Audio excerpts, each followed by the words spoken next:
Hey everybody, it's time to swing. We're still swinging, and I'm your host, Thomas. And today, family, I'm feeling a little better, family. I've been moving around. You see, I finally got a chance to get to the barbershop, and I look like I stopped drinking. I apologize to your family, but it been bad. But it been all right today. So up tonight, family, we got Ali Zoe Adams. He said he was rich, so he ain't give a damn about nothing they thought about how he was moving. He said he ain't need none of them, but he just really wanted,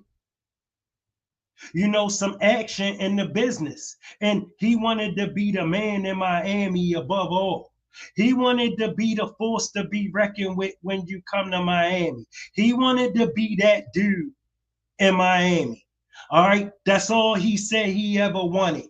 All right. Undeniably that dude. All right. All right. And tonight, family, we got my man DC Fly. He said he ran Chaz from Blackhand up on PC in USP Atlanta.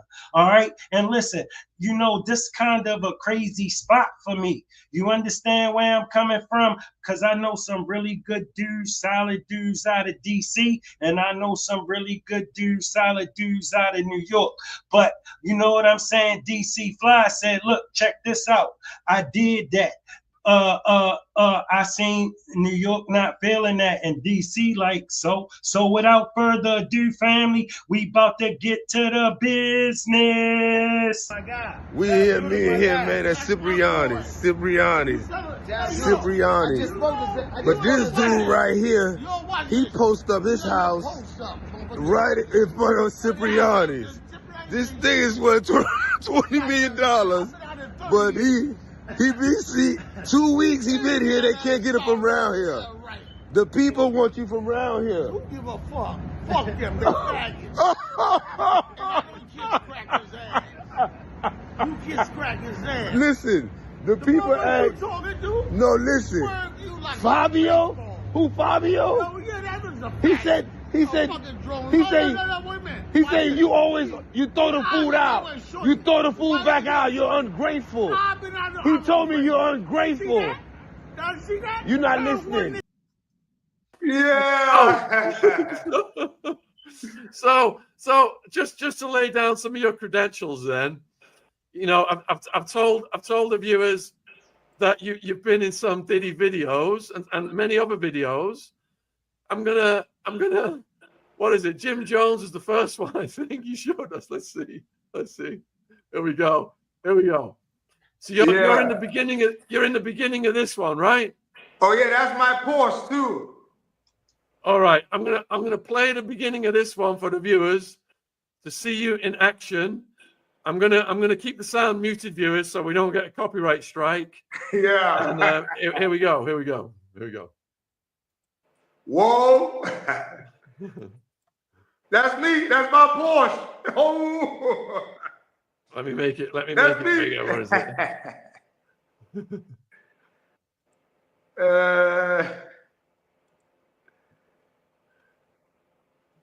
Yeah.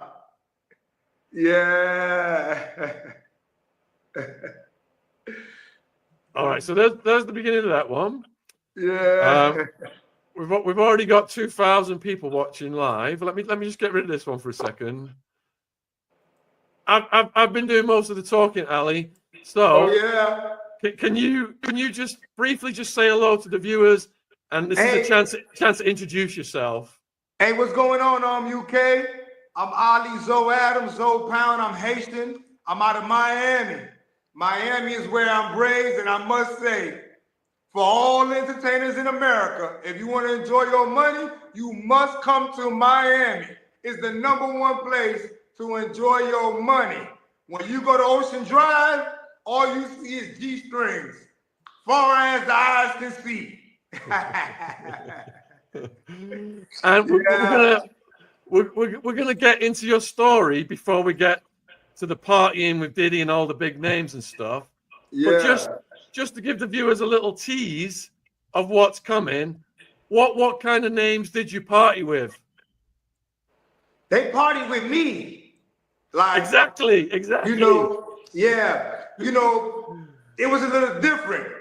Guys from the streets was very, you know, collar popping, you know, and everybody wanted to mimic the life and try to see how to move, how to swag, how to talk, and use their music and use the words in their music.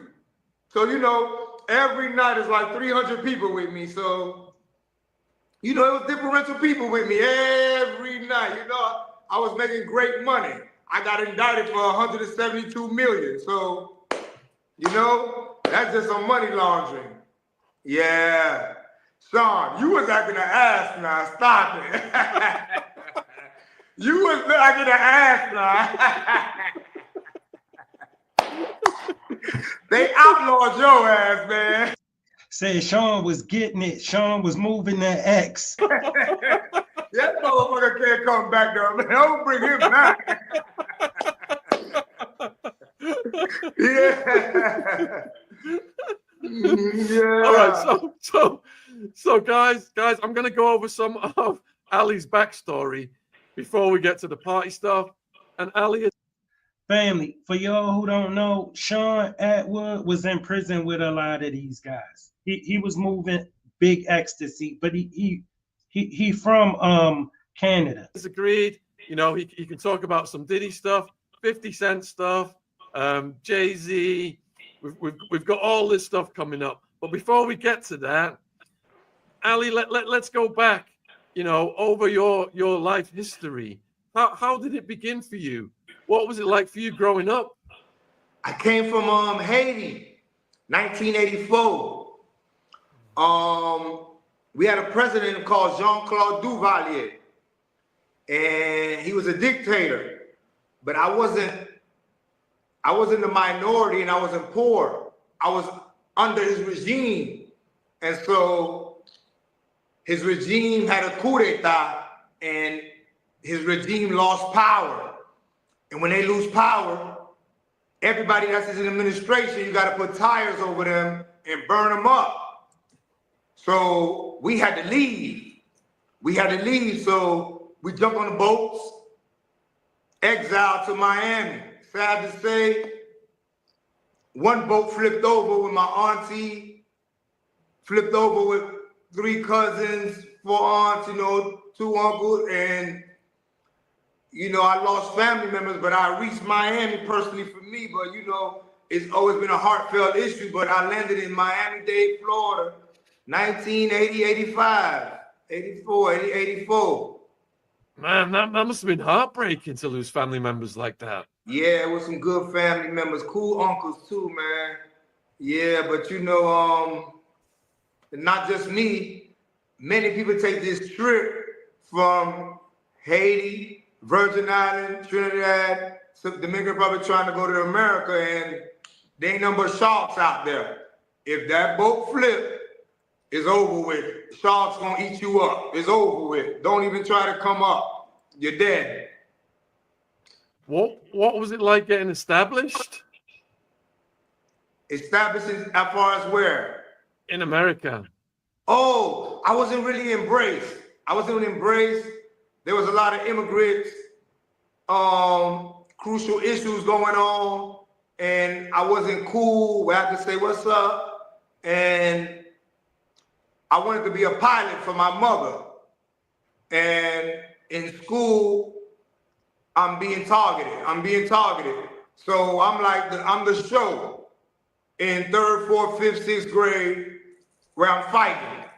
I'm steady fighting. To you know what I'm saying? So within that, my mother got a store in Carol City. So 19 of us stayed in a house in Carol City, and my mother bought a store. And in front of the store, come to find out, it was a crack epidemic.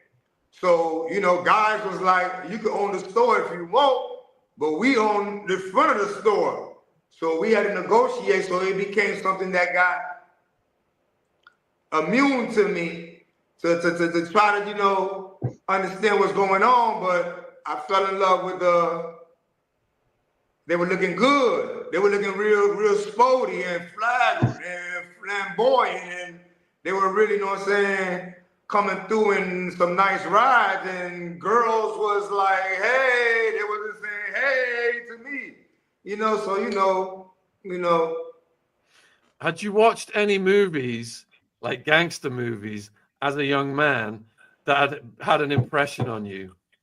Gangster movies, you know, Scarface is out of Miami, because I really came up with a lot of Cubans, you know. From Miami, all we had was, our historical issue was Castro and Cuba and Uncle Luke.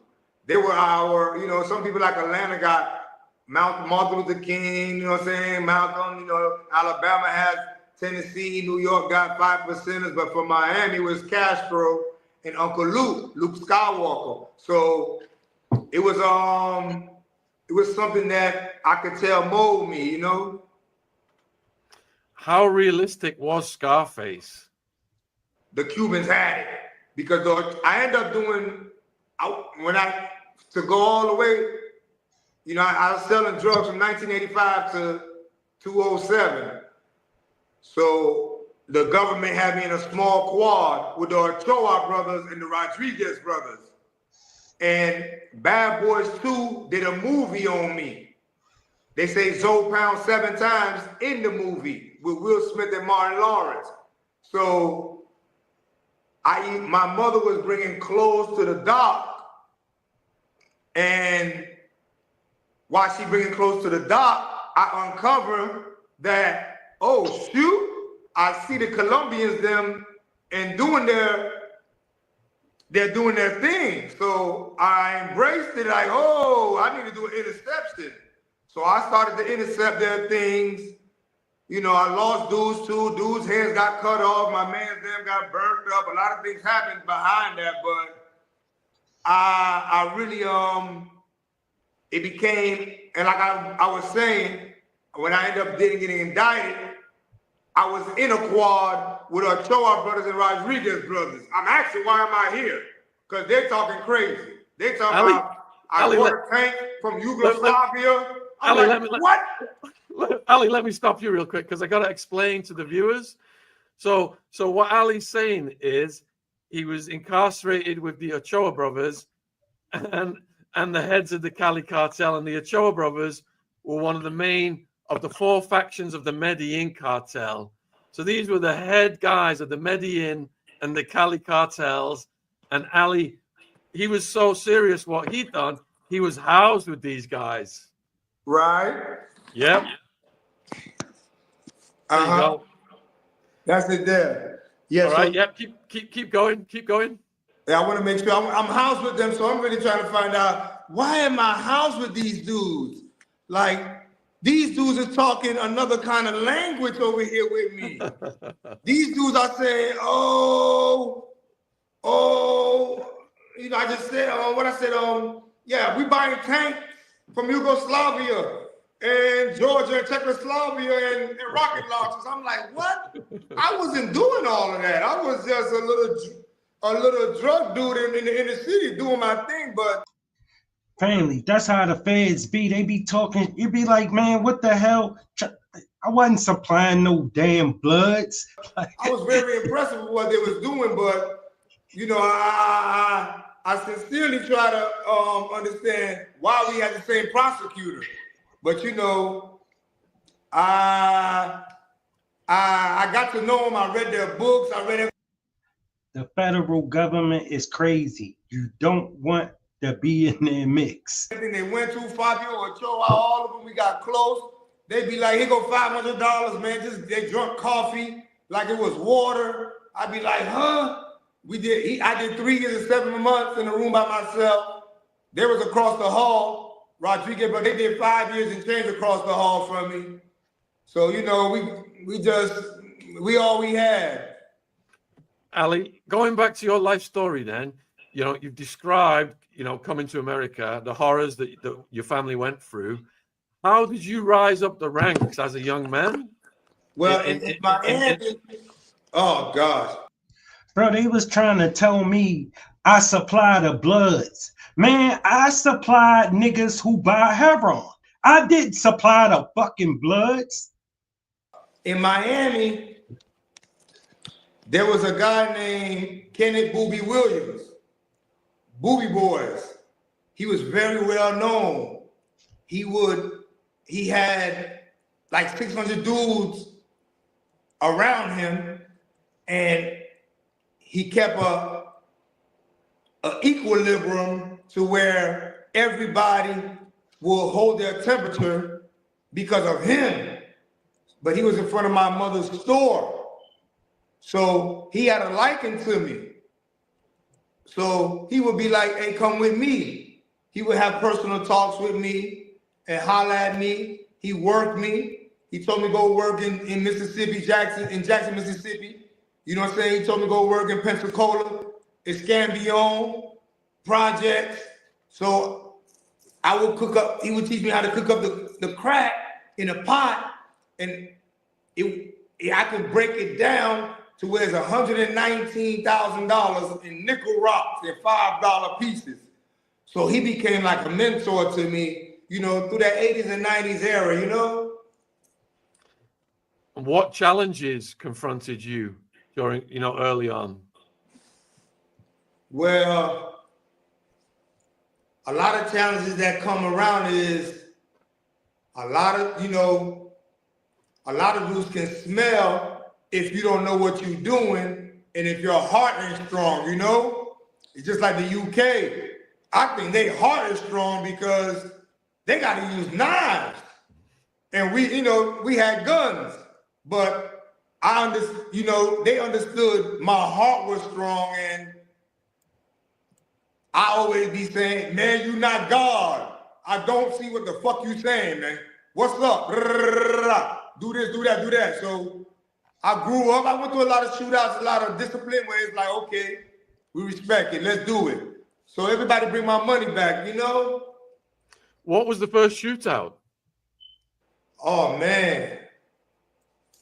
One dude called me in the auto parts store. He just went to shoot me.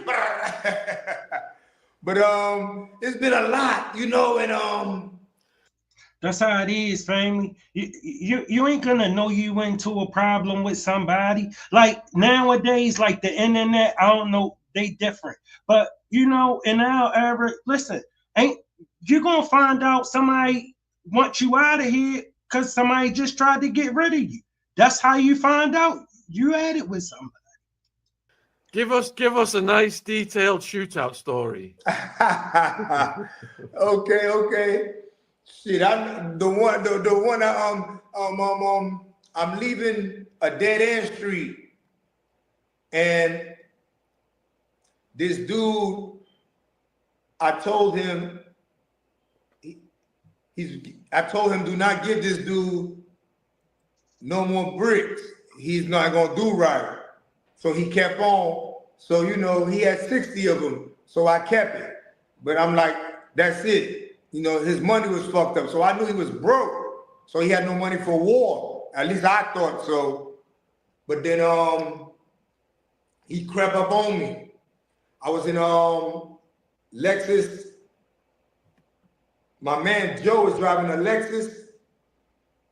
My man Makak is driving is in the passenger seat. I'm in the back. Woo! So we coming up out of the dead end. When I get to the stop sign, a Suburban pull up. And they let loose. They let loose. So I'm just like, God damn, I got blessed. The driver got hit 8 times. The passenger got hit 2 times. It was bad because he got hit in the back. He was paralyzed. So I had to jump out the car. I jump out the car. I go in the middle of the street. I see a hero. I jump in the driver's seat and force myself in his car. I take his car. I drive by them. But my homeboys there, I'm like, man, help me with my friends, man. Help me with my friends. And I grab my homeboy, my cop who's hit. When he first said, I see a hero, I'm like, what the hell he talking about? He mean a good Samaritan. In the back, he like, nah, I can't walk. I'm like, come on. I can't walk. He like, I can't feel my leg. I'm like, God damn, man, come on. So I'm like, oh, shit, great. Hey, I look, the hero trying to leave. I'm like, oh, shit. Hey. So finally, he not scared. He like, come on, man, get his leg. So he grabbed his leg, I grabbed his hand, and we bring him in the car. When I bring him in the car, my man in the driver's seat, strong. He hit 8 times. He's like a mummy. He's moving. Coming on. Come on, boy, let's go. I grab him. I throw him in the car. So I drive by the hospital. We always been known, don't ever go in the hospital. I let him out in front of the emergency room, and you know what I'm saying? Both of them live, God bless, you know. But you know, that, you know, a lot of emphasis, but you know, that one there's on every news station, so I just repeat it all the time. Did that situation make you rethink your occupation? Nah, they called the police the next day. So it was as I was built for it. Sometimes I think words are powerful too. You know, sometimes I think a drug dealer's dream is to go to the feds or to die. And hopefully you get a wake up. But I didn't have no understanding. It was straight, make millions. And all I wanted to be is nobody can ever be the king of the Wild Boys. But all I ever wanted to be was Miami, the ultimate dude. I didn't want no other dream in my life. So I wasn't checking out. What was the worst injury you ever sustained on the streets? Nah, I've been blessed. You know, I've been blessed not to get shot. I've been in a lot of shootouts, but God bless me. I haven't been shot. You know, God bless, you know. And you know, a lot of I've gone through a lot of people that has been, but you know, not me. All right, so in England then. Sean, you been shot before in Arizona? No. Oh, all right. One thing I say about the plug, they indict 24, not the plug. They shoot at them, not the plug. They go there, not the plug. So in England then, it's gangs by area. There's a thing called postcode wars. Yeah. Postcode's like zip code. Okay. So for I'm sorry, family. I say he was from Canada. I meant to say he was from England. the people in England then, can you explain when you came to America, what were the gangs? What were the different gangs? And how did your gang start? Well, in Miami, it was the 40s. The 40s was like my man Dewey and Trent. It was Lynch Mob. It was Cloverleaf, the Jamaicans, Kerry, Rudolph, Rotan, Blocker. Smash that like button for me, family. If you ain't subscribed, make sure you subscribe to the channel, and we keeping it busted. And there was a lot of different ones, but you know, we was mostly on some conscious speaking, because when you come to find out, we're living in an environment where there's no building over 3 floors, and we never go downtown or the South Beach. So we trying to find economic money right here, and we allowing white people to come to the beach. We don't know they partying, having this ball, you know, in my early stage. So they got money for crack. They're taking a crack, and they want it. And I make sure it's a safe environment. And if I look, it's not like meth and fentanyl or what you was doing, because we measured everything. 0.5, 3.5, 28 grams. Now it's like, So it's as the games today, they got to get better on some mathematics as far as talking history and understanding that if you're not making no economic money, we short-lived is not really worth it, you know? What year did you found your gang? 1992. And how did that come about? We was in jail, and they wouldn't let the Haitians have their Haitian cell. And so, Liberty City had a sale, Overtown had a sale, Opalaka had a sale, and we keep telling the warden, why we ain't got no Haitian sale? He's not embracing immigrants also. He's like, there's never gonna be a banana boat ass cat eating Haitian sale. We don't give a fuck. He keep on with joking, letting it be known as his jail. And when we do enter another man's cell, it's like, hey, knock on the door, call the police. We like, man, that's not gonna happen. Man, can we just get a little bunk over here, man? We gonna get out your way? Nah, you gotta leave. All right, but we not finna yell for no police to come get us. We ready to die. So how we gonna do this? So, you know, we end up fighting real good, whooping a lot of ass. So by fighting, all we fighting is 16 or we fighting every cell. We fighting. We ended up about to get a Haitian cell. But when we do get one, an American like, how do you say bones? And we say Zoe. Why? He like, Zoe? Oh yeah? Man, I don't want no problem with the Zoe. So the correction officer started to say, I heard about the Zoe. Like, why you keep saying this word Zoe? So the other inmates are like, hey, what's up, Zoe? Like, why you keep calling me Zoe? That's not my name. So it became a reputable aspect where people are like, what's up, Zoe? And it took like a little while where we like, okay, hey, because we knew the roots of it was what we had to go through to fight to get a cell, so we embraced the Zoe. And you know what I'm saying? And it became a big life world where today, if you ask a police officer that's Haitian, if you ask a nurse, if you ask a firefighter, are you a Zoe? They're gonna step 2 feet in front of you and say, yes, I am. Just like every Jamaican is a dread, every Haitian is a Zoe.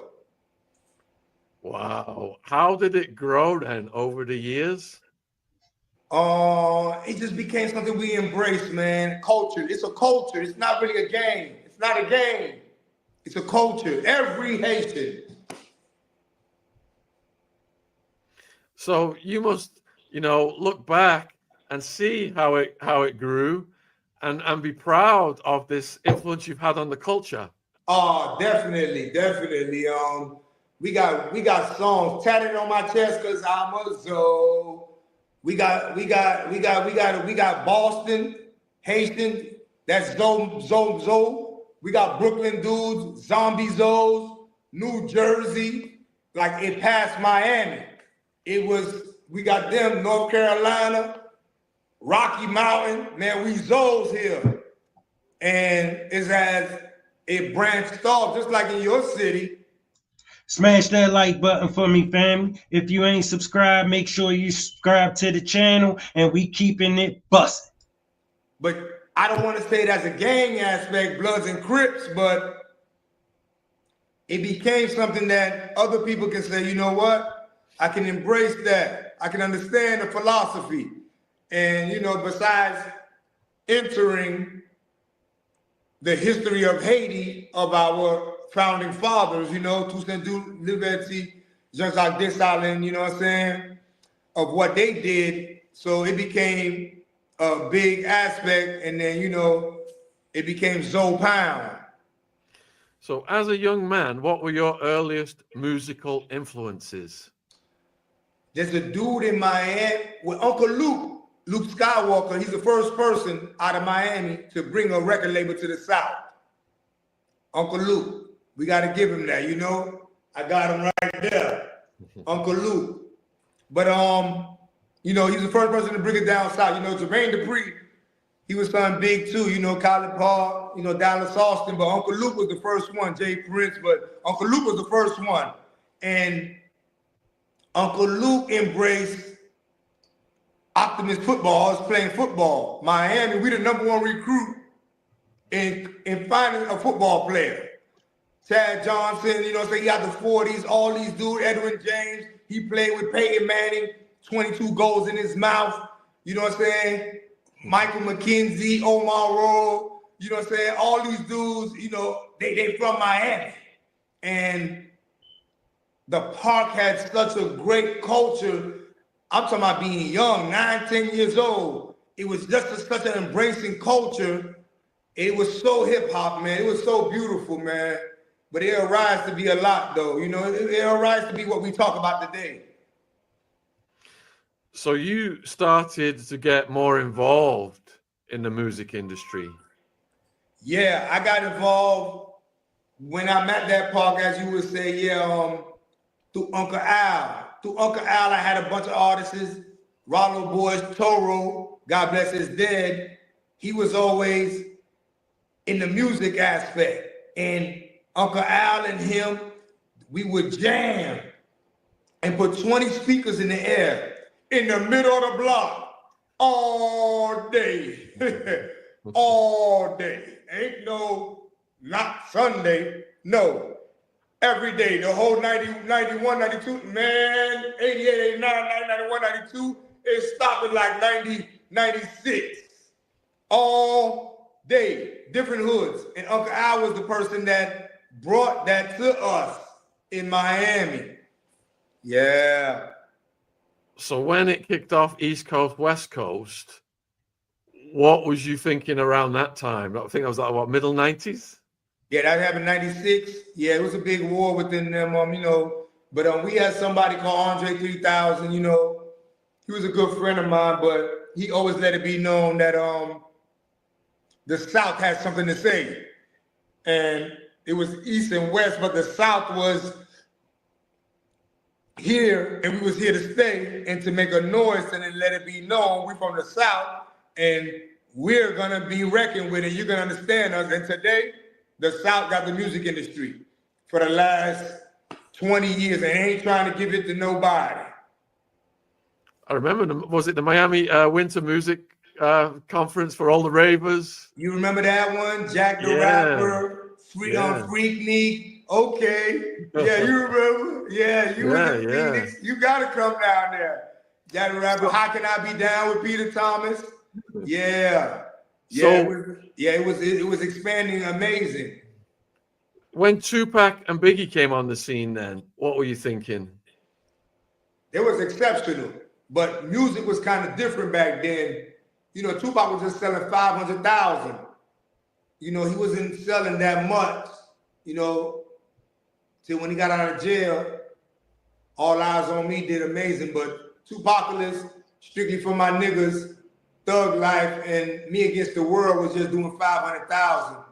The people that was dominating was the Wu-Tang, Fugees, Wyclef, my Haitian homeboy, him, Lauryn Hill, and Wyclef. They sold 24 million. You know, like they sold more than Tupac, Eminem, and 50 Cent put together. The Fugees. You know, Queen Latifah. Shout out to the chat. Shout out to the chat. Carlton James Hodge. Thanks for pulling up. Appreciate your support. You know I do. Salute to you too, my brother. You know, all of these people was popping, but in my projects, you're not allowed to play nothing but Tupac all day. You know, like that. Hey, don't change that, Tupac. Yeah, we've interviewed Suge Knight recently. Oh, What do you think about his story? Nah, Suge was a hell of a dude, man. Suge was a hell of a dude, and his roster was so amazing. And I commend him because what he had to deal with in Compton, South Central, the Jungle, Pyru, Bloods, Crips, he had to deal with a lot. And some people don't really see what he had to deal with. And he did a hell of a job, man. Suge is something amazing, man. Yeah, he did that. Do you have any thoughts you could share? I agree with him, family. You can't take that from Suge. On the deaths of Tupac and Biggie? Really, for Tupac, man, Tupac was somebody, I'm talking about, I became a bad boy killer. Like, I'll do whatever. I'm talking about, I wanted to always be around Pop. You know, I never got in a room with him, closed in with him. you know, but, you know, anything of his songs, you know, I was a bad boy killer. Jay-Z died too. Looking out for Mobb Deep. Nigga, if I find you weak motherfuckers don't deserve to breathe. How many niggas ready to ride for me? Yay, yay. Like, I was with him, man. Like, man, how he could get this monster in me, crunk up, man. That was up. He was amazing to get this monster in me, crunk up. That man could do that. Not many people could do that like he did to me. So we've got loads of questions that have coming in about Diddy, of course. And, you know, you told me previously that you've been to you went to parties that Diddy invited you to. You took substances over there. And J-Lo, you know, you was partying with J-Lo, things like that. Could you elaborate on what that was like, please?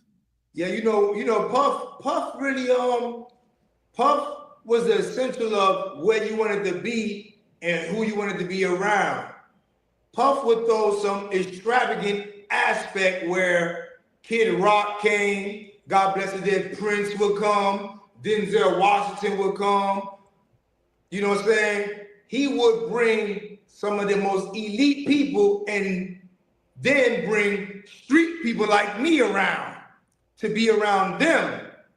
So his parties became so many different tiers of people within one that it was something that it made you because you went to the party, you know? It's like a good networking opportunity. Oh my God, you come out of that thing, man. You come out of that thing with phone numbers never before. It was better than any other networking aspect. You go to the Hamptons, the all-white party in 97. Oh my gosh. Man, you go in there, you like, man, Sanaa Lathan in here, Nia Long, Vivica Fox. I'm talking about if they wanted to be the who's who, they had to go to the party. So, you know, not just them, even rock stars. You know, Kid Rock, he gonna make sure he get there too. You would see country singers there. Paris Hilton wouldn't miss a Puff party. Every time I'm there, it made Paris Hilton hip hop. Like Paris here, Kim Kardashian here, Nicole Murphy here. It was the place to be. How did your relationship with Diddy come about in the first place? 50 Cent? How did your relationship with 50 Cent come about then, before that? My relationship with 50 Cent really was on some managing a rapper named Game that was part of his record label. And my man, Jimmy Hinchman, got the contract on Game. He's letting me get 20% of whatever's going on in the South. Me and Snake. And, you know, I'm really worried about selling my drugs, but 50 came in with these two. Feel me? Yeah, all that shit cool, but I need to get this work off. Songs. Wankster and in the club. Like 50 Cent, Eminem, of course the Fugees I did them, but Eminem, Nelly, they sold 10 million. Like, you know, Tupac, when he died, 10 million. But it's like, he blew up 50 Cent. So he was the dude to be, top business with. So we moved in on 50 Cent, met him backstage, had a rapper named Game and said, hey, 50, we got a rapper named Game, man, he'll look good for you for the West Coast. But he kind of like, okay, so there was a real gangster named 50 Cent. He was on Rockets Island. He died. And his mother and baby mother was doing awful. So went to go find his mother and baby mother and say, and then pull up back on 50. Hey, 50, this is 50 Cent. You done took the man's name. This is mother and his wife. You know what I'm saying? You know the man is dead, and do you know he don't must have a tombstone? But 50, he did a documentary on it. You know what I'm saying? With Jimmy Hinchman and everybody in it as into, oh, you know what? I'm going to help. Give them a tombstone, gave them some money. Then we started to really network and say, hey, 50, we got a rapper here, man, named The Game. Why don't you take a look at him, make him the west side of G Unit? And he agreed, looked into it, wanted a couple of favors from us. We've been around. He just came in. So he made him part of his artist, his entourage. And when you met Diddy for the first time, what impression did you have of him? Nah, he was like that, you know, one of them dudes that raised up from, he not no street dude that made money.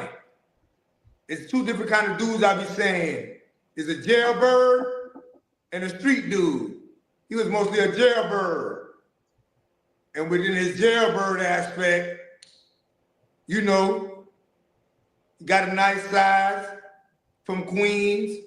He held it down and did his time and did his. So, oh, we've lost your audio, Ali. I think I can't hear you. Let me see if I can hear you on the on this. Audio, Ali. I think I can't hear you. Let me see if I can. Yeah. Let me see what's happened. Is someone called you on your phone or something? Has it knocked your audio off? nah, somebody called in. Oh, that's what it was. Yeah, that's what it was. You're back. All right. So do you think then, is Diddy the kind of person cut out to survive prison? I can't lie to you, man.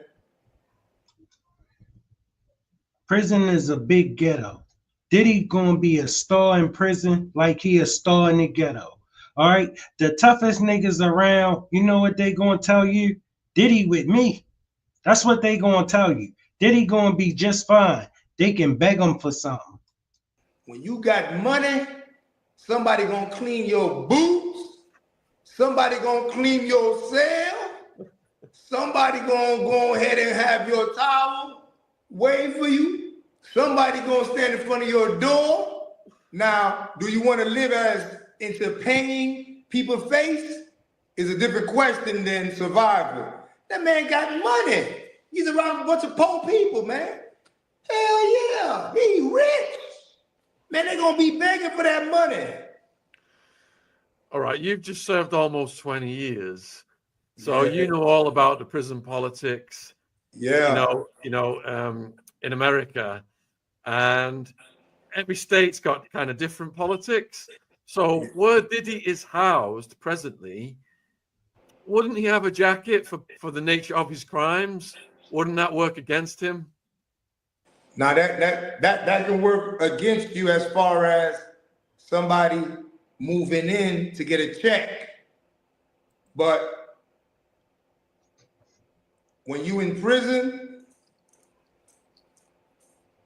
if there's a dude Sanford that got Sam Bankman-Fried. Not Bankman-Fried, another one that did a Ponzi scheme, Sanford, but he from Florida. So I don't allow. I go at it at all the pedophiles and the rapists, but I don't allow Virginia or anybody else, New York or LA, to get on his ass. I'm the only one can get on him and make sure he good. You got to be from Florida. So the New York dudes are going to hold a political shield around him, and he going to make sure they're good. Because there's been some serious allegations in the civil lawsuits about him, against kids, like young, underage, things like that. And, I know you're a stand-up guy. You would have never, if you'd have seen anything like that, you would have. Man, when you get out of here with that shit. Stopped it. So because he's got these allegations against him with kids, wouldn't that make him a target? Yeah, that make you a target, man. Yeah, that's no good. Yeah, that ain't good at all. Yeah, I never read his shit. I Now you can't do that though, man. That ain't copacetic, yo. Like, yeah, we got to get rid of him. I mean, within Florida, I'm gonna say, yeah, he got to go. Yeah, he got. We don't want his money. We don't want none from that bitch. That bitch got to go. Somebody, whoever hit him up, hit him up, man, and get him from around here, man. But you know, so he's in a detention center right now. He's not in prison. Yeah, he's pre-trial. Yeah, so yeah, anything that happened to him, it can help his cause. So there's a lot of good security there. So you mentioned partying with J-Lo. What was that like? Man, J-Lo bring all the sexy girls around. Ooh. Ooh. When J-Lo come around, man, beautiful women just come around, man, and just hang around and just, hey, man, I'm talking about you get a second, third, fourth girl, you like, damn. Man, J-Lo brings some beautiful, I don't know, that's how I always seen it. Like, well, when we go out with J-Lo, boy, you know, that's when Puff had J-Lo, but damn, you know, I don't know. That's all I really know her from. I don't know her, you know, but J-Lo brings some of the beautifulest women to come around, man. J-Lo like that now. Do you think that J-Lo and Diddy's relationship was real or it was staged? Because supposedly he was in love with Kim Porter at the time. Yeah, but J-Lo was made from In Living Colors. She was just a dancing girl. So J-Lo knew how to climb to the top through hip hop. She always did music with Jadakiss, old Dirty Bastard. She was a dancing girl for the Wayne brothers. You know what I'm saying? You know, Jamie Foxx done said, man, you know, never thought she can aspire, but I commend her on climbing the ladder. But she came through the ranks of hip hop, you know, just being a little dancing girl, you know? A lot of people are asking if you partied with Jay-Z and Beyonce or you had any stories about them. Jay-Z and Beyonce, you know, Jay-Z and Beyonce, you know, sometimes I'm at Puff House, Beyonce come, ain't nothing, you know, she just got to kiss everybody around the house. I just be like, hey, B, she's not very talkative, you know, but Jigga, Jay-Z really mastered a lot of situations to make dudes keep their own masters.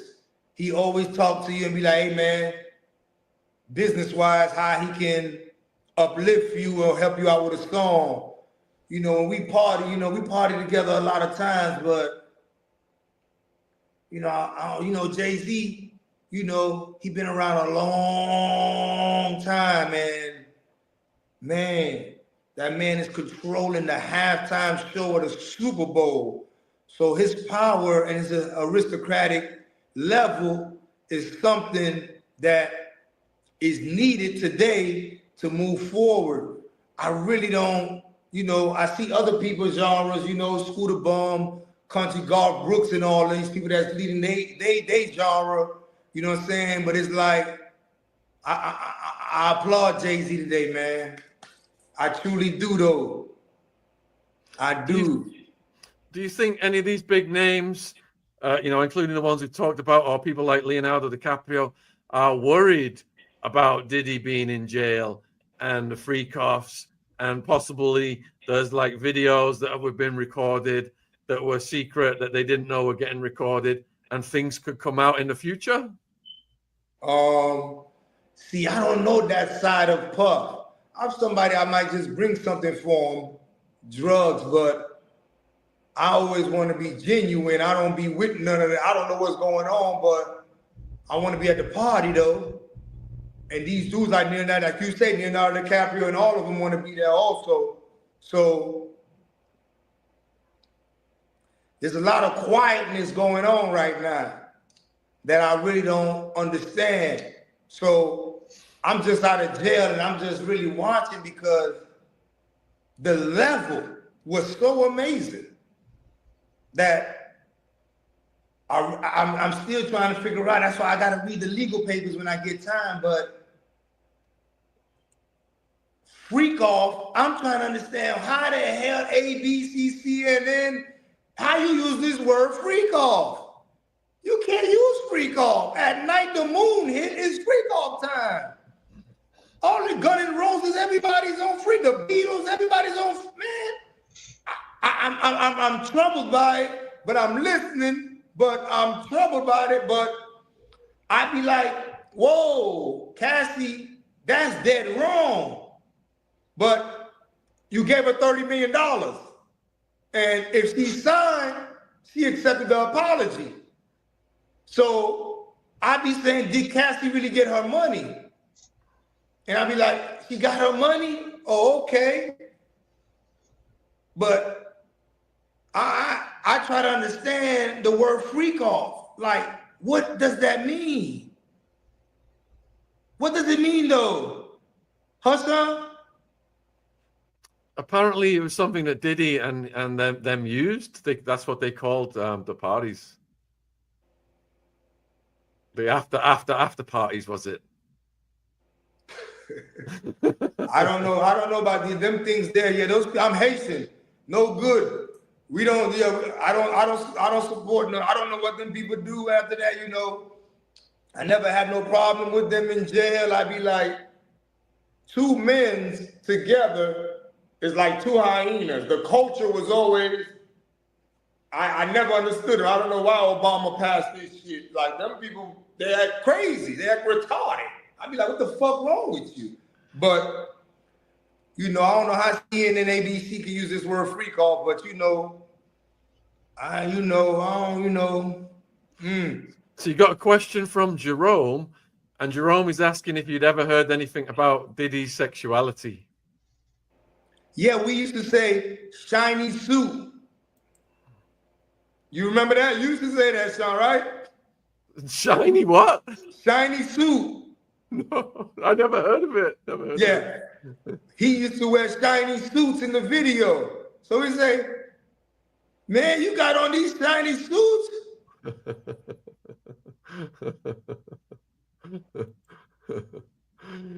Do you think, you know, that you see a lot of the guys portraying a macho image, but other things are going on behind the image?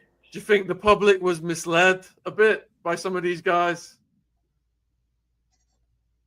I don't know. That ain't my business. But I don't know, man. That ain't my business. I don't get. Those people are crazy, and I'm telling you right now, I always thought that about Diddy. I mean, they sell baby oil everywhere. I don't know. So I don't know, man. Were you aware of the baby oil back then? At all? Oh no. No, sir.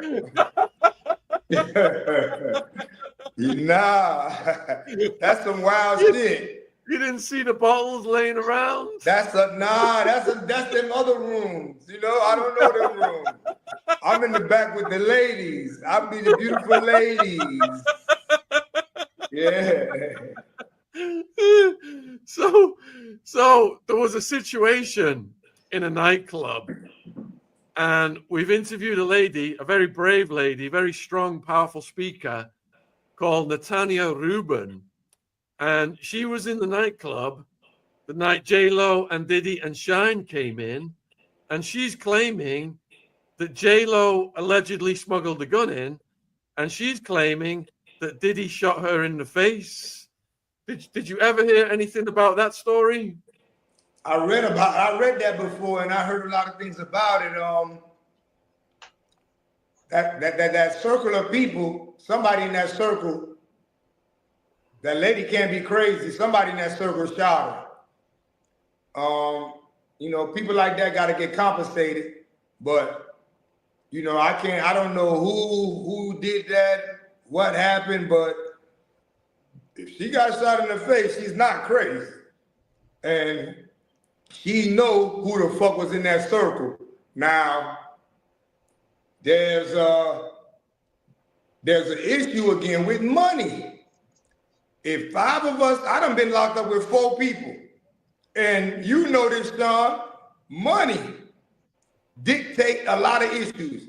If I'm locked up with 4 people, and it's a gun. I'm like, man, hey, I'm about to go get, God bless the dead, Johnny Cochran. Who you want? I'm broke. What about you? I'm broke. What about you? I'm broke. All right. First and foremost, sign this paper and say it ain't me. So there's casualties when you don't have no money. I'm sorry to say, money moves mountains. You can buy dynamite. And it can switch the story around, and this person might have to take the beef, this person might have to take it, but I have to honor and get them their lawyer. So save your money, gangs. Save your money. Yeah, because Shine came out and said that he took the fall, but apparently he was transferred $1 million. Yeah, he got to do the time. No, family, Shine didn't get $1 million. You know what Shine got for that? Shine got $50,000. That's all Diddy gave him. You know, all Shine had to do was tell them what happened. Family, Shine didn't have a problem with nobody in that club that night. Straight up. All right, yo, Diddy gave him $50,000 when Diddy called his Diddy lawyers, called witnesses to the stand to tell them that Shine did it. Diddy gave him $50,000 for serving that 10 years. That's good money. That's what you get for being broke. So you're saying you get what justice you can afford? You know, Sean, you was in the business. A lot of cases happen. Everybody want lawyers from you. You got to say, hey, what happened to your... Bro, that's some cold shit. And I see why Diddy going through the things he going through. money? Oh, I spent it in the club. I had this girl. Oh my gosh, I bought the house. I'm gambling. Okay, listen. Yeah, keep me out of this. I'm worried about me. I'm not worried about you. So Chaz is asking about your Dre stories. Who? Dre. Dr. Dre? Yep. Yeah, Dr. Dre. Dr. Dre, you know, my real encounter with Dr. Dre was my homeboy, Jimmy Hinchman. When we started managing Game, Jimmy Hinchman, the real East Coast and West Coast wasn't about Tupac or Biggie. It was about Jimmy Hinchman and Suge, 2 big egos. So Suge didn't like it either, but Dr. Dre didn't want to do it. When he found out a New York dude is gonna manage a Compton dude. So Dr. Dre say, oh no, oh no, oh no. So we trying to get a meeting with him like, hey man, sometimes you gotta talk to a dude to see what kind of dude he is, forget about the word through the grapevine. So D-Mac put the meeting together. We got Dre. And Dre finally met Jimmy Hinchman, me, and he's like, oh man, y'all not bad dudes. I don't care about a Brooklyn dude managing a Compton dude. I'm just worried about the talent and to go forward. So, you know, Dre, you know, we kind of caught him too in his growth. You know, 2006 Dre, not 95, 94, 93 Dre, you know. I'm sure he was a different dude then, but we hung out with Dre, party with Dre. When you go out with Dre, man, woo. Man, the West Coast, I'm talking about, you notice how white people, Asian people, the police officer, all just be like, hi, Dre. Hi, Dre. You know, and he got Eminem with him. Oh my gosh, pandemonium. So, you know, that's my only real connection to dudes, you know? Going back to East Coast, West Coast beef then, what did you think about the arrest of Keefe D? Yeah, Keefe D, man. This man spent about 5 years. Sometimes your Family, wasn't Keefe D begging for that? claim to fame, you got to watch what your claim to fame is. and you keep going on air talking about your claim to fame is you shot Tupac. Come on, man. What the fuck? Crazy. You stupid? Crazy. You passed the gun. Man, what the fuck is you saying? You did what? You go on 60 Minutes, I passed the gun. Nobody gonna arrest you. You go on the Bible, you go on this award, you go on Vlad, I passed the gun. No, I passed the gun. And you ask him why you indicted? Son, why is he indicted? I think it's called murder conspiracy. Yeah, you dumb. He been meant to spent all the money he made from telling that story. Dumb fuck. Yeah, he's a dumb fuck. Yeah, he done fucked up, man. You know you done fucked up, right? Yeah. You got some questions from Consigliere Music, and that is, have you ever had any interactions with DJ Magic Mike? Who's that? I don't know. I'll go to the next one. Cash Money Records Slim. Yeah, you know, I went through a little something with Lil Wayne, and I tried to put my artist out with him, and I was giving him a lot of favors in Miami, and he was being big-headed, and I was doing business with him. I wanted to be around him, and he was doing bad. Baby wasn't fucking with him. He's walking around here, Baby walking around with Yo Gotti and other rappers. So I'm moving in on Wayne like I'm with him. And yeah, family, this around the time when Wayne was going through it with Cash Money. He's doing these songs in the studio. He's doing these songs. Go DJ, a milli. He's doing like 9 songs in a day. I'm in there like, yo, what are you doing? You're going to oversaturate the people. But he's the best person I like been in the studio with as far as taste, good music, good bounce, good drums, pick a beat, and go. But anyway, I got an artist I'm putting out, Basil Knight. So I'm Scarface, give me a song for real, give me a song, Rick Ross, Jackie O, and I'm like, I need a song, Wayne. So he lied to me and tell me he's somewhere where he ain't. So I let him know I know where you at. So I go there. When I go there, he on some, he mad. So, but I'm like, hey, listen to the songs, man. So he go in the room, put the song, he play the song, and play him and Wyclef, but he mad. I'm like, I guess he's mad because I just pull up and we had some street dealings, and I had owed him some money, but I had told him they got messed up. Wait, I'm gonna get it for you. So I'm like, we're talking about music right now, man. So he's not really adhering to what I'm saying. So he just take it out and just put it on my chest. I don't want it. I'm like, God damn. So I grab him. Pop! I throw him on the wall. Pop! I take his chains off. I say, now you can't go. Now you can't be in Miami now. Now you got to leave Miami.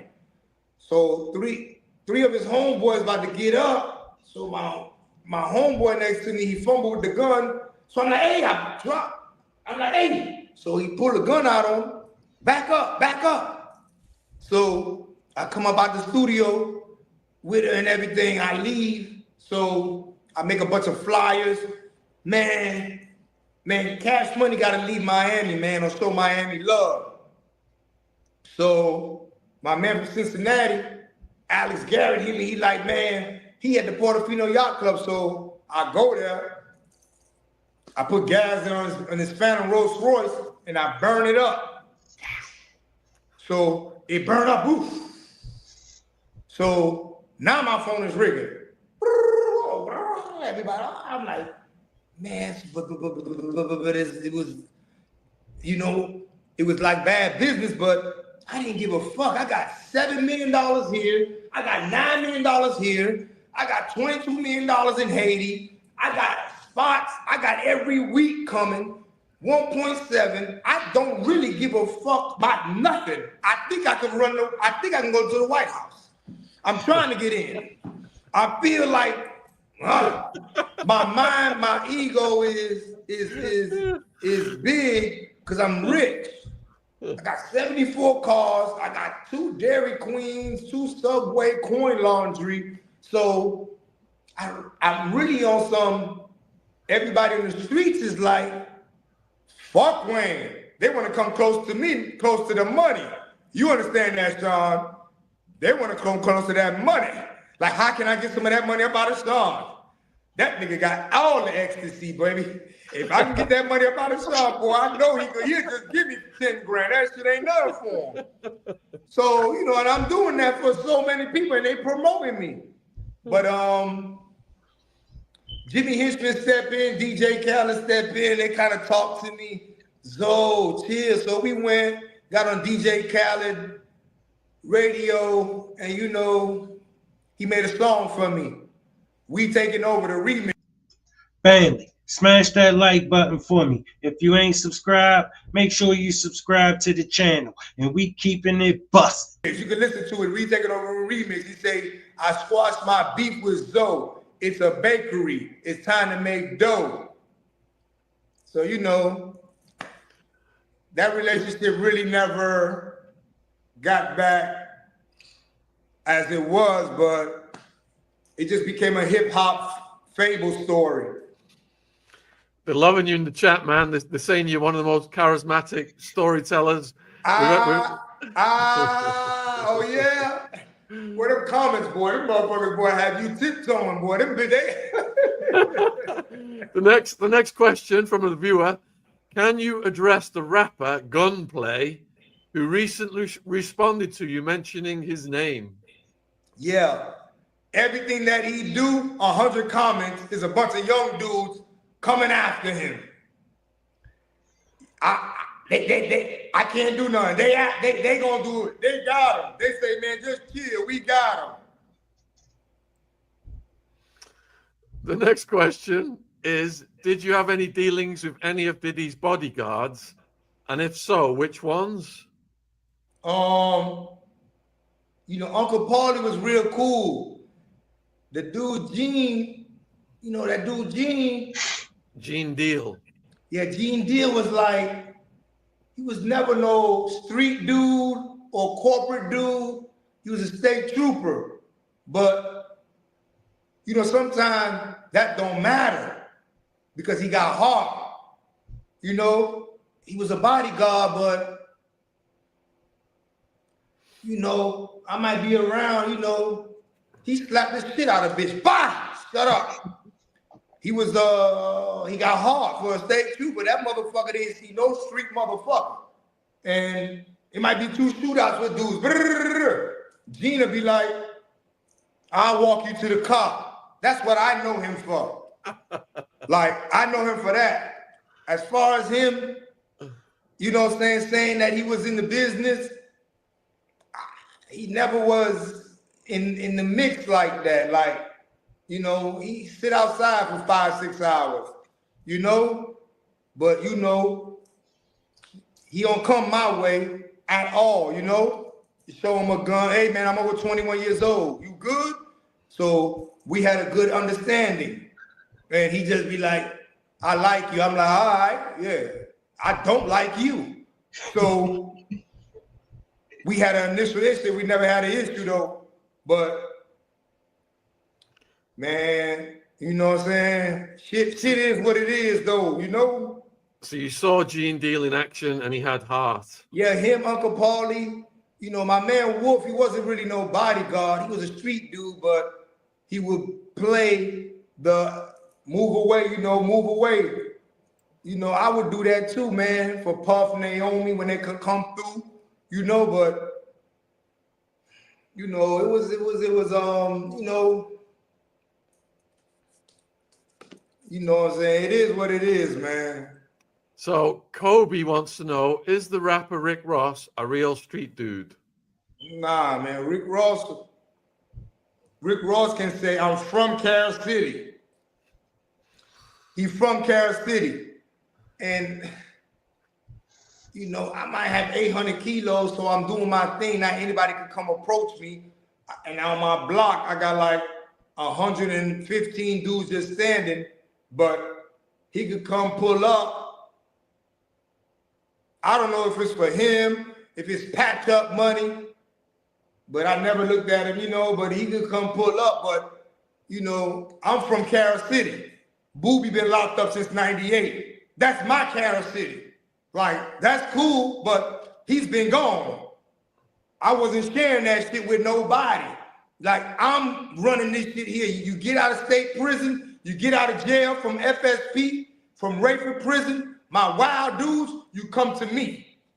And I'm like, yo, what's up? Well, let's do this. You ready? Let's do this. Like, he wasn't one of us, but I understand poetically, he is a poetic dude that can say he's from Carol City. What about his history of being a CO? Was that covered up back then? Nah, that's what it was. That's what he did, you know. He did it, he was a CEO, you know. He did it for Booby, you know what I'm saying? Because, you know, back then you make sure you send people commissary money, you make sure you pay their lawyer, you make sure you look out for their girl, and you get the correction officers, you make sure you look out for correction officers to make sure the boys are still good. They eating and smoking good, and they drinking good. So, shit, he like, shit, I'm going to get that. And he had a clean name. So, hey, my man Booby, you know, not me. Booby like, hey, go get that job. You really don't tell him no. You know what I'm saying? So, shit, he had to go get it. Question, you know, because he lived in the gutter of Carol City. Question from Kaza. Is Ray J Diddy's bitch? Huh? That's what he said? That's what the viewer is asking. Is Ray J Diddy's beep? Man, Ray J gonna do whatever Diddy tell him to do, man. You know, Ray J back then, he was just Brandy's brother. Like, nobody even knew his name. Like, they go Brandy's brother. But he made his own little name, you know, Kim Kardashian. I don't really, you know, I never really mess with dudes like that. I don't know him, but I just been reading through the grapevine, everything going on with him though, but I don't really know fool. Next viewer question is, how common is witchcraft in the music industry? Very big. E5, very big. It's something, you know, that's what I want to see people talk about. Start talking about what's in these contracts. How the fuck you signed for 7 albums and 9 options? What did he tell you? What did he tell you to do? Like, show this paperwork, show this contract. Because I do law schools. I don't see you. You fuck up, I'm filing on your ass. But a lot of people practice that because they want to really live the financial, aristocratic, populace of being the viral person that you talk to. And some people, we had a man Tally, he would be like, here, just sign this contract, put your blood on there, and to practice witchcraft to me is like, I can never get on my knees for you, Sean. You can never get on my knees for me. But for you to get on your knees for a dude, you know, like Tally, sign this paper, put your blood on it, and get on your knees and worship. I think that's the ultimate thing. If you get on your knees, on 2 knees, even when you get married, you're supposed to do 1 knee. But to get on both knees and to do those things, to beg for that aspect, and to do all these rituals, man, you know, oh man. Do you think they did something like that to Justin Bieber? I wasn't there. I don't know. I don't know. Sugar. So I'm saying, when we black men, and we don't like them questions, because when you say that about somebody, We like you to have some proof. Knight said that Diddy was pimping Bieber out to wealthy executives. Yeah, Suge know more than me. Suge been around, but yeah, Suge, that motherfucker can't stand Diddy though. Did you ever come across Big Homie CC? We've interviewed him. He's a good guy. He was a bodyguard. Yeah. Nah, I don't know him. I saw him, but I don't know him. I don't know him. Next question is from Seago. What's the most insane thing you can remember Diddy saying or doing? I just used to be like, you know, I don't know, man. Diddy was kind of wild. Me, I just know him for like, because he had Sean John on his shirt. And, you know, he said, I love my walking mannequins. You know, he was a blood-sucking money motherfucker. That's what I used to just say, boy, you do some wild shit. And to be trending for so long, that's good, boy. Man, I'm talking about, man, that man trended for a long time. But people got to ask the question, there's no such thing as a CEO check and an artist check. There's no such thing. So how do the CEO get his money? He had to get it off the artist. Like Scooter Bum only can get his money up out of Taylor Swift. Yes, she wrote all the songs, she sung all the songs, she did all that, but Scooter Bum found you in the mall and said, come here, Taylor. Come here. I'm gonna make you a star. And he did everything he's supposed to. But there's no such thing as a Scooter Ball check and a Taylor check. It's just one check. And he got to get his. That's his Rolodex. That's his money. That's his motherfucking time. So, you know, education got to come because, you know, things like hip hop, it really just started like it's 50 years old. Europe is 3,700 years old. Africa, 5,300 years old. It's 50 years old, and it really got to get a little bit more expand. You know, like right now, the coolest thing to do is to kill a nigga, and dudes is dying and they broke. Dang. So 50 Cent that said that Diddy's downfall was falling out with this company, Diageo, here in the UK, the Ciroc company. You know them? They were 55 billion and they're 10% owned by BlackRock. Yeah, see, a lot of people, man, from Harvard, Yale, you know, Stanford, people know how to do a hostile takeover. Big money take little money. That little $1 billion he got ain't shit then. 55 billion? Yep. Oh, he might be dead. And Diddy sued, they paid Diddy $1 billion, and then Diddy turned around and sued them for racism. That's on Black and White? Yep. Bro, Diddy was out of his mind, wasn't he?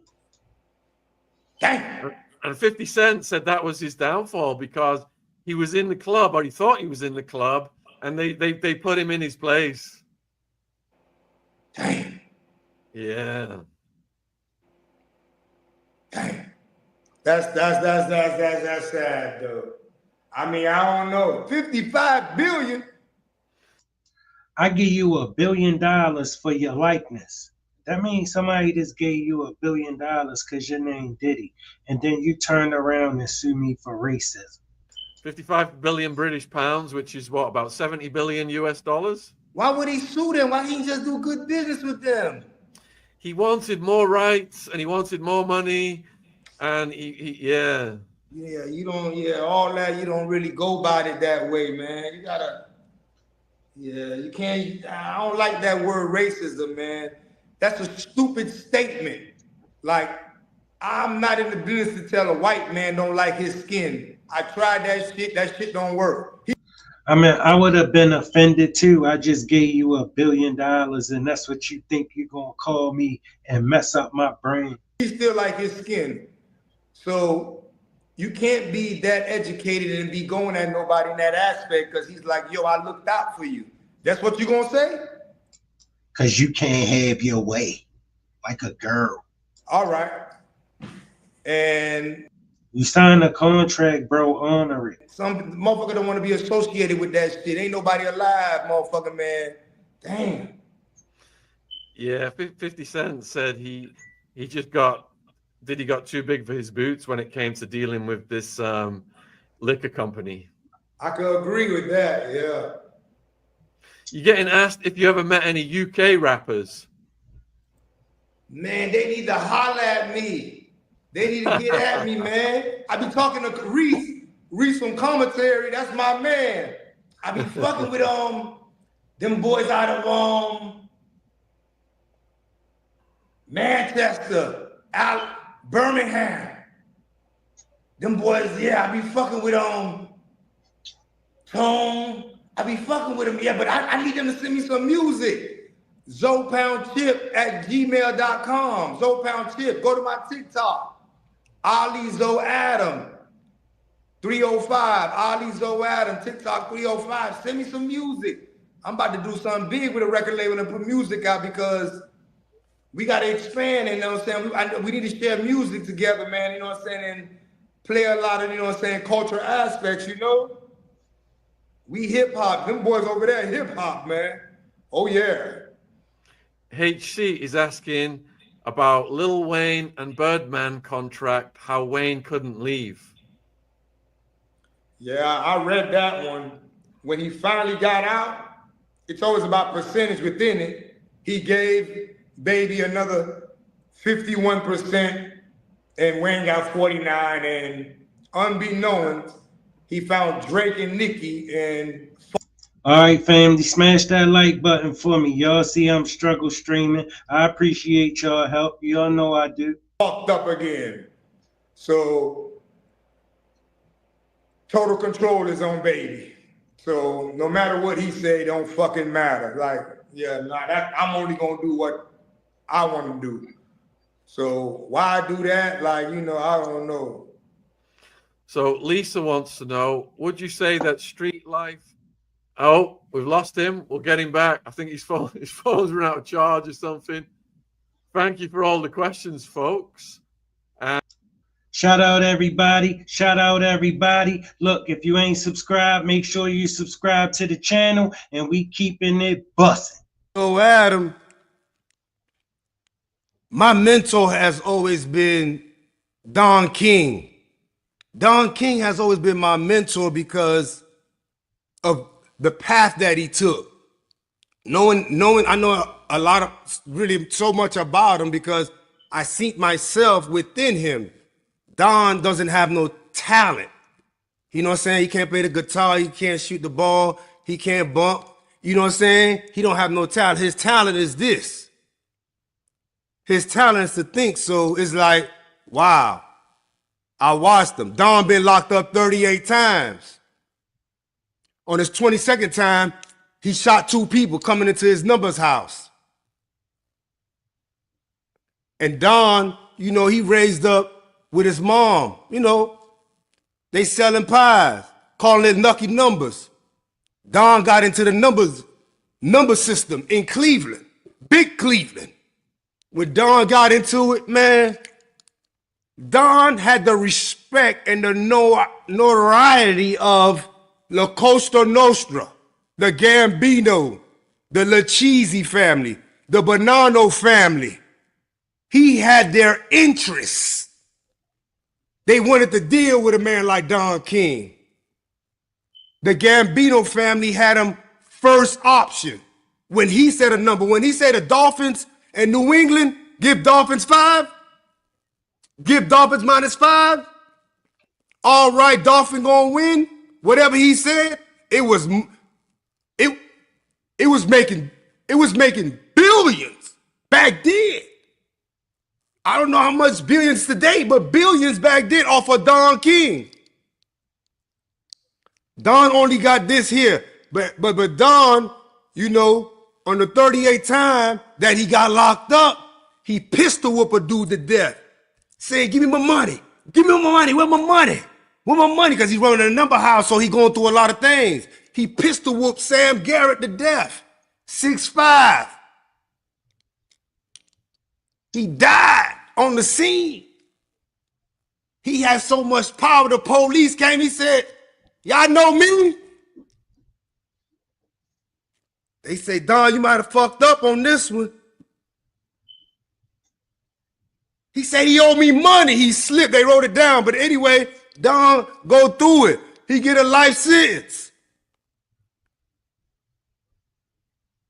When he get a life sentence, man, you know, it was another rumor, you know, saying that John Gotti slapped Don King, but I never believed that rumor. You know what I'm saying? I seen it from where it's from. I went deep into it. That's another story. But anyway, Don, he locked up with a life sentence. The Cleveland Mafia is who, he a runner for his Cleveland Mafia. They really run everything. But he watching everything. He the best runner. He got all the mob. He got, God bless it, that Nicky Scarfo in Philly too. He sneaked to holler at Don. Don got him one of the richest mob bosses in Philly. But Don, he locked up now with a life sentence. The Cleveland Mafia going to see him spend money. They putting big people with him. And he's still giving them numbers. Pop, pop, pop, pop, pop, pop, pop. He do it for 3 years. He ain't gonna end up doing 4.5, right? He ended up doing it for 3 years. Boop. He get out. And on a Vizzo with them, and he tell the Cleveland Mafia, Bob, no, he told him, no more numbers for you, man. Get me out of jail. Got up and walked off. That was like disrespectful to the Cleveland head mafia boss. They ain't do it. So they start to help. They find a congressman. Holler at the judge. The life sentence come off. Pop, swap out. Pop, pop, there he out. He get out, he tell the mob boss Cleveland, we ain't doing numbers no more. They say, huh? Listen, we going into boxing. They say, huh? We going to boxing. We gonna do the first one at the hospital. We gonna go to the hospital and we gonna do the first one. When we go to this hospital, it's gonna open all doors. Don went to that hospital. They needed money, fundraiser, right? And boom, he go down, he put a boxing match right in front of it. Brrr, the money, so much money came. They say they cleared back then, man, 14 million in front of the hospital for the boxing match. His first boxing expedition, performance, his first one, he do it at the hospital, it worked. They say they made 632 million back then when they did the fundraiser for the hospital. Don's second fight, he walked up to Muhammad Ali and he saw the Nation of Islam pushed him. Get back, nigga, get back. He like, hey, Muhammad, you fought in Madison Square Garden. You fought, you know what I'm saying, in Canada, in Europe. And man, you keep fighting, man, you know what I'm saying, New York. We gonna fight for your peoples. Nation of Islam, hey, get back, man. Muhammad say, what? He said, when you gonna fight for your peoples? He said, hold on. Y'all let him come over here. What you talking about? The second fight, he said, man, Muhammad, when you gonna fight for your peoples in Africa? Zaire, I know the king. He said, you know the king? He said, yeah, that's my friend. We've been wanting you to fight in Africa bad. He said, anyway, he said, man, how we gonna make this short? He said, sign this blank paper. Once they see your signature, the king is gonna spend the money. The peoples are gonna be with you. We love you, the transition. Take us to Muslim. Take us to Islam. Please, the king wants you. He signed.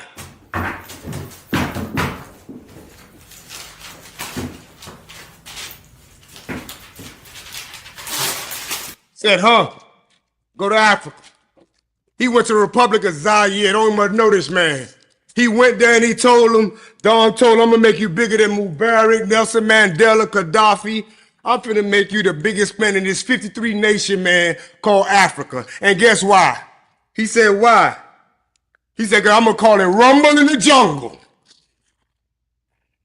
And when you finish with this spectacular, you're gonna be the biggest person, but you gotta open up the vault.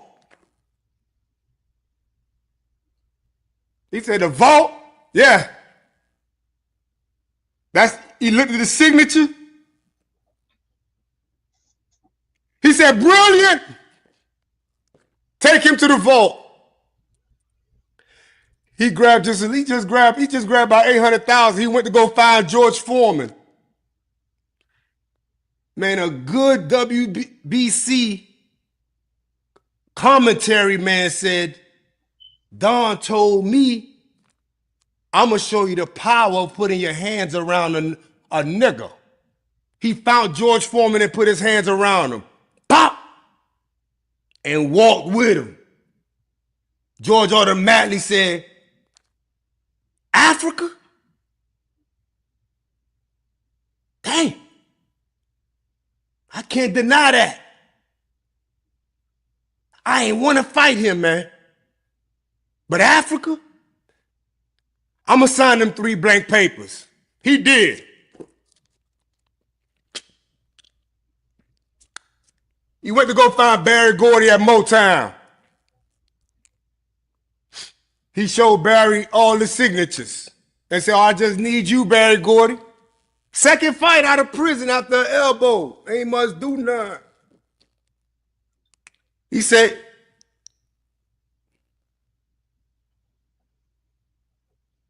man, listen here, Don.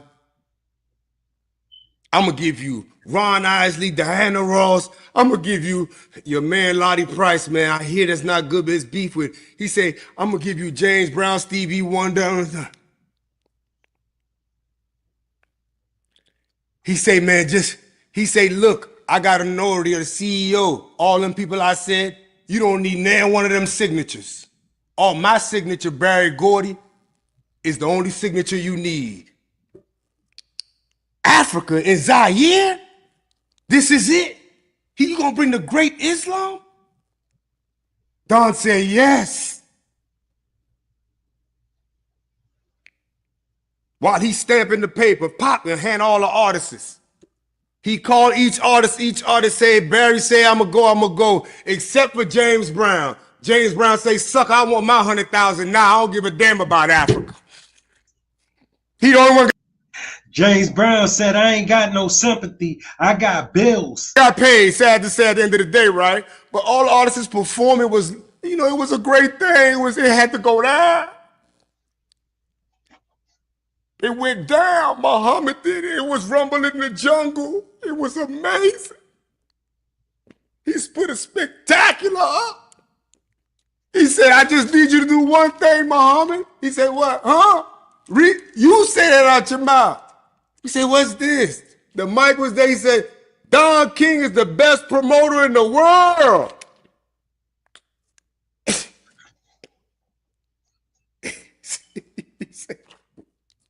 He said,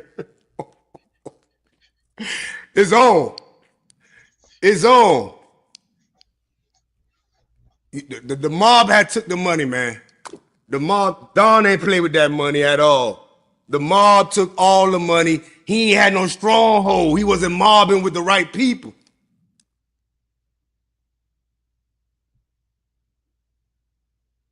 His second fight anyway is in the Philippines. Third fight, Thriller and Melina. Man, come on, man. But you see, what it is about Don King is 94 and hip hop really need to look at him because they just try to make him bombastic, loud, manipulated, everything. But me, I don't blame him. Like, I did 19 fights with you, Mike Tyson. Why is me? Damn, Larry Holmes, you gonna say that? I think black, I think green. He looks black, lives white, and think green. Don say, man, they spend their money and mad because I keep mine. But they just made him out to be this. What the different way people want to see a black man that did 38 times, he was locked up, had 2 murders. Family, you had to be a serious dude to get where Don King made it to. Did a life sentence, had to deal with the Italians and seeing they ain't tripping on them, dealing with the hood, but he's going against Bob Arum. Bob Arum went to Harvard. Maybe you think just any black man could have went and done that. 12 years to learn boxing. He got the Bellagio, Steve Wynn. He got the MGM. He got him on lock, straight out of college. 1 week out of college. Then find out. He go to Vegas.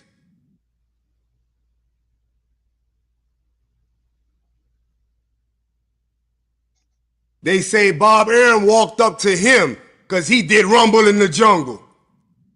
And he been waiting for this. Bob Arum talked to him, Don gave him the game, and he out-negotiated HBO, Budweiser, he out-negotiated pay-per-view, he out-negotiated the next 16 fighters, man. Don just out-negotiated people. As Don doing this now, you gotta understand, Don went through it and got all management. Don had Joe Frazier at one time. And when he just started doing he started doing a certain symbol. But anyway, he got Joe Frazier, whatever. Ken Norton knock out Joe Frazier. The reporter come and say, Mr. Don King, how could you put your hands? He meant to say George Foreman, fam. Of Ken Norton in the air when Joe Frazier won. Don said, I came with a champ, I'm gonna leave with a champ. And when Don did that, I struggled for like 6 years personally to understand this word hip-hop is selling, loyalty. I come to understand loyalty is to die for somebody. I'm not finna die for you. What I will let you know is that, trust me, there's a lot of different ethics that come before.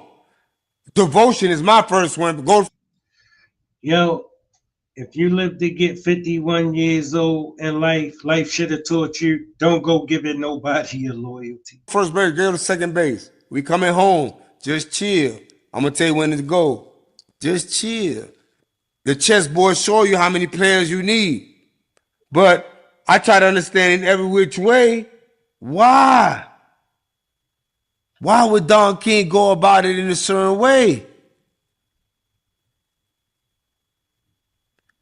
When I get to it, I learned that Don King is so exceptional. He put the other man's hand in the air to say, you're the champ. At that moment, like the disciples in Jesus, I believe John, Paul, Peter, you know what I'm saying? I believe them all. Even Judas, Peter. Revelations. But Don King would answer and say, I came with a champ and I'm going to leave with a champ. He made sure all his fighters was good. He never at once made sure they didn't become what they were. You can't start another man's habit. I know they was buying dirt bikes, jewelry. They had the house at the dice game. They ran it up. They bought billboards. They tried to go at Meech. Fuck Meech. They failed. All y'all failed?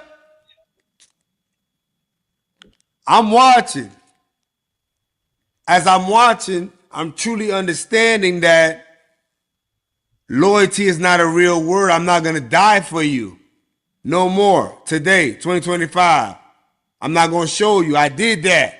I tried to show you loyalty. What it was. I'm going to die for you. That's the wrong word. I don't know how hip-hop sold that word, loyalty. Loyalty is not the word. Trust maybe on or something. But don't, loyal for you mean what? Email blast. Men want loyalty the way they want it, but want to give it to you how the hell they want to give it to you, man. No. You put me on my site all the time? You stupid? I understand it, but at the same time, I trust you. I trust you on the play. I gotta go. All this, I live dying for a dude. It didn't get me nowhere. Don't say the word loyalty to me. The word loyalty to me don't bounce like that. It bounces a different way. You know what I'm saying? When it comes to it.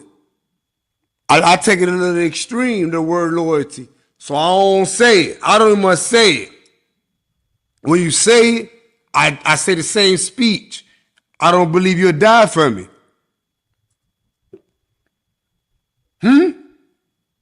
Yeah, no, what's up? I don't believe you'll die for me. No, he just wants you to believe that he would die for you and hope that you would die for him. But no, he not gonna die for you. Yeah, I trust you on the play. You can be devoted, committed. When I say go to first base, second base, third base, like I say, we coming home. Watch. I don't want nothing from it. I'm humble. But remember to play. When Don put his hand in the air, Gladys Rosa and his stepson, Carl King, is all he could really trust. He ain't go to jail no more. The boxing commissions, all 6 of them through Bob Arum, they trying to lock him up. They tax invasion IRS trying to get him. In fact, Gladys went down. Gladys Rosa went down. Had to do 4 years. Took the charge as the accountant. He still ain't get locked up. Madison Square Garden, the Dundee family, they tell him, I'm banning you from Madison Square Garden. He faxed him the next 16 fighters that he had. Spinks, he let Spinks, Ken Norton. I got Joe Frazier. I got Larry Holmes, knocking nice and young and coming. Oh yeah. Madison Square Garden called back with a fax with an apology. But he said, how is it my fault? If I put $700,000 right here and a check for 2.5 and a nigga want the 700,000 cash. Family, that's crazy because I read Muhammad Ali book. He said he was suing Don King for $1 million. He said Don King showed up to the hearing with a briefcase. So before the hearing, Don King walked up to him. So Don King said, what's up? And Muhammad Ali said, what's up? I'm suing you. He said, you know what's up? I'm suing you. He said, yeah, I know. I got this for you. And Don King said, Muhammad Ali said, I said, what's that? He said, it's $50,000. Muhammad Ali said, I said, man, I'm suing you for $1 million. And you got $50,000. Muhammad Ali said, Don King looked at him and said, nigga, you know you would rather have this $50,000 in cash than $1 million check that you ain't never gonna see. Muhammad Ali said he thought about it and he just took the money.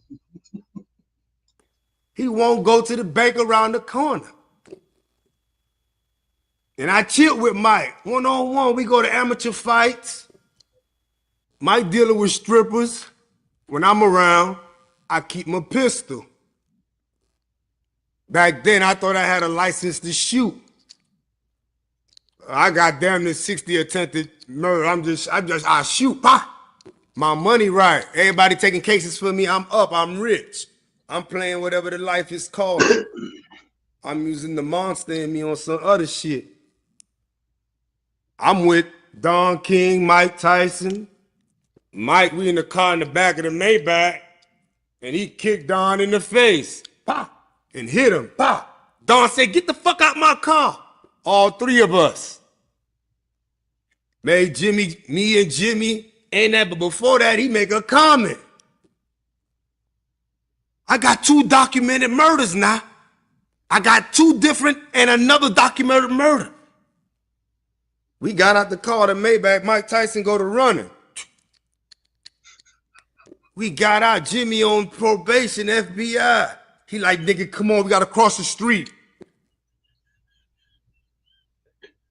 We cross the street. By the time we finally cross the street, we get there. Jimmy say, hey, that dude just said a gangster comment, huh? I said, yeah.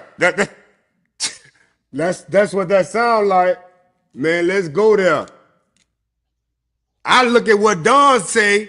He got $700,000 in the armor truck trying to tell Mike Tyson take this and this frivolous $115 million lawsuit. These white boys playing with your head. I was there.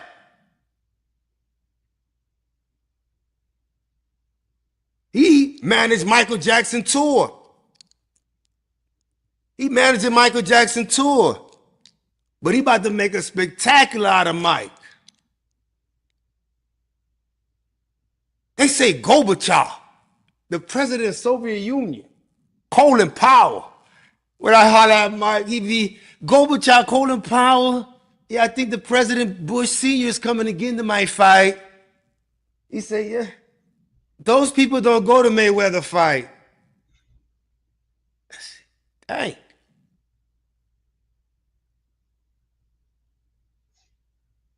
What they attract? Shout out family, shout out family. If you ain't subscribed, make sure you subscribe to the channel, hit that like button, and we keeping it bussin'.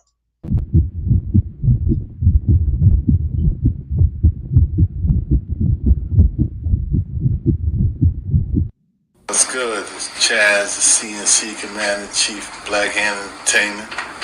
Blackhand's a label, Blackhand's a gang. What's good?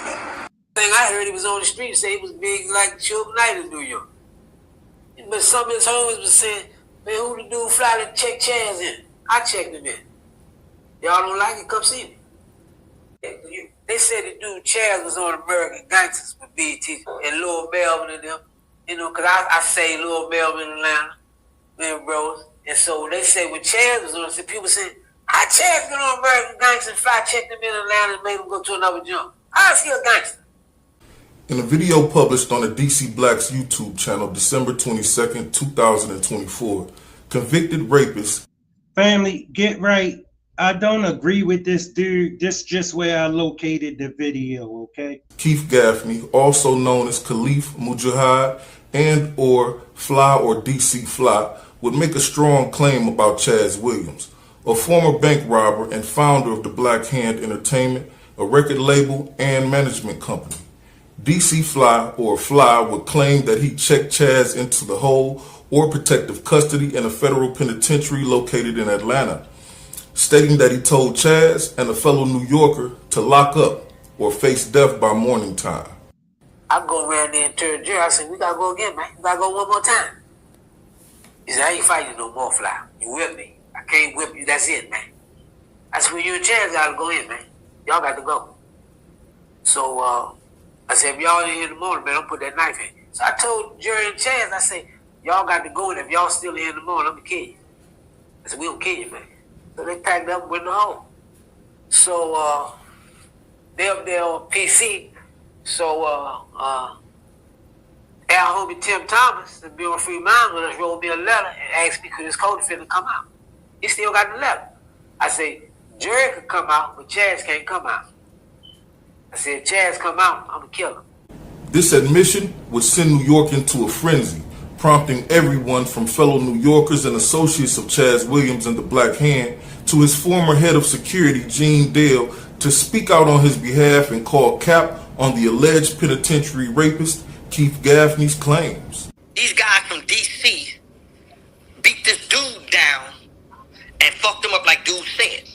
Dude was from New York. Chaz took it upon upon himself and said, nigga, you ain't touching nobody from New York. And that dude, Fly, who was telling the story about Chaz put his man in the hospital. Chaz did him dirty with a mop wrapped and hung on a mop stick. Now, Big D was there. Big D said if a nigga got a problem with him, with that story, let him know. Tell him, nigga, I'll be the Indian, I'll be the motherfucking whatever I gotta be. I'm delivering the motherfucking message.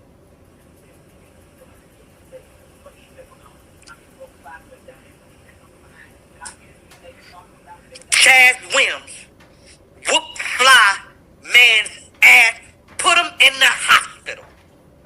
Do you hear me? Put that nigga in the hospital. Dude ain't telling the truth. All right, peace. You already know where you at and who you rocking with, right? Right. So let's get to that thing. Yo, check it out, man. New York is pissed off. You heard? Yeah. It's a lot of New Yorkers that are upset about the lies, the blatant lies that Khalif Mujahid, a.k.a. Keith Gaffney, a.k.a. DC Fly, a.k.a. Fly, a.k.a. Keith Gaffney Bay, is telling on the internet. He's been exposed as a liar before. But these gentlemen who are coming forth, who you've seen in the clips and who you still will see, because I still got something from a Mr. Kenny Green. Raw perspective. He's mad. Look at what he had to say.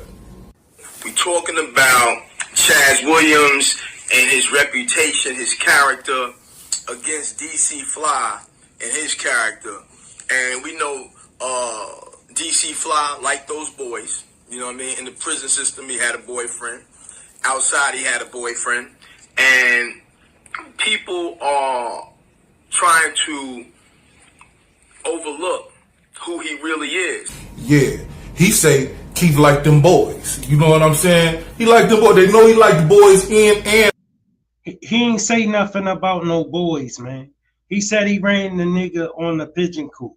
That's what he said. Get to the issue. Out of jail. You dig what I'm? He's upset. You feel me? People are upset because he's talking crazy about Chaz Williams of the Black Hand, a former bank robber, as well as music mogul, record label exec and owner, a manager for the music industry. He managed 50 Cent, Foxy Brown, as a few notables that people. I mean, shit, family. That kind of stuff happened. Could recognize and whatnot. So Dog had his hands in a little bit of everything. He was able to rob banks from jail. Cause let's be honest. If a nigga tell you if you in this cell in the morning, he gonna kill you, and you know he gonna kill you, and what you gonna do? You either gonna be in that cell in the morning and die, or you gonna go on the pigeon coop. Oddly enough, through a program that let him out in Michigan. There was a program, he got locked up. There's a program that allowed you to finish school on the outs in Michigan. He attended it and allegedly robbed banks while he was doing so. He supposedly robbed over 60 banks. And as I looked in the comments at different things, especially at the Raw Perspectives video, a lot of people are saying how Gene Dale doesn't have the right to speak on this, how he wasn't in prison, like going to prison isn't popular and cool. Duh, that's because he wasn't. It ain't got nothing to do with it being popular or cool. I mean, up for debate TV, I like some of his stuff, but he don't really know what he's talking about right now. Thing to do. It is not. But you wasn't in jail. You wasn't there. This is a situation that's over your head. This and that and other. Gene Dale was, in fact, the head of Black Hand Security. He was the head man. He was in charge of protecting. Yeah, but he was in the U.S. penitentiary in Atlanta when this happened, and Fly was. The artist as well as Chaz and whatnot. So even if it is secondhand information, it is information nonetheless, and it should not be looked over. as there are men that have spoken out from prison like Salam. You have to check out the Raw Perspectives entire video in order to see it. The link is in the description box, along with a link to Mr. Gaffney's charges, his compassionate release. You can check that out because I was called a liar. He doesn't know how to read federal paperwork, is what the DC Black said. The stalker from the DC Black. Oh yeah, for all of you that didn't know, he's a stalker. So a stalker and a rapist start a YouTube channel. That sounds like the beginning of a terrible joke, doesn't it? Yeah, he's got an active stalking warrant on him, the Eon Williams dude from the DC Blacks. And he's interviewing a convicted rapist who raped men in jail at USP McNeil. How does that work? And people running the numbers up to go over there and see the rapist talk and the stalker? That's crazy, man. But back to the subject.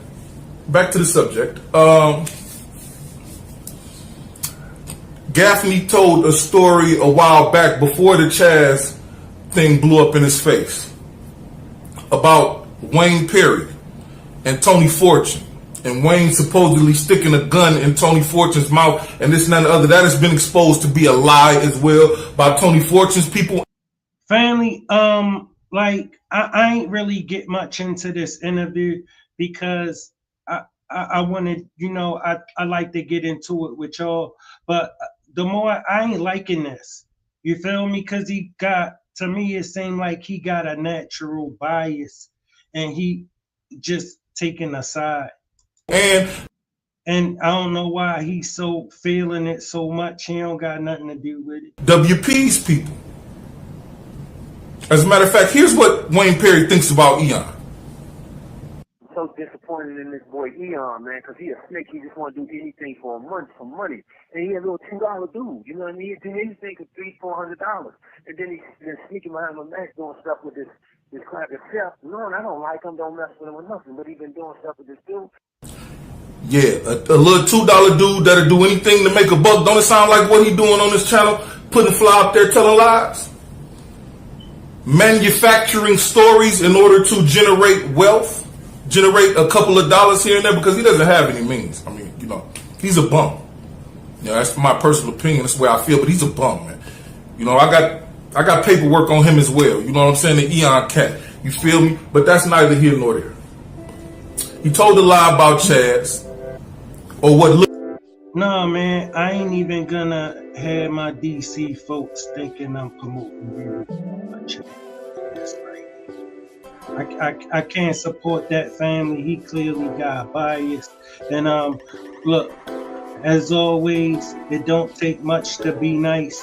We all gotta live on this planet together, walk in each other's face. Family, I'm gonna get a better understanding of what's going on with this and bring it to y'all live my own way. I can't let him do that. You know what I'm saying? I know some real stand-up dudes out of the district, and ain't no way I'm about to let him sit here and do that. All right, I love y'all, family. Thanks for pulling up. Thanks for joining me, and I'll see y'all tomorrow night at 8:30.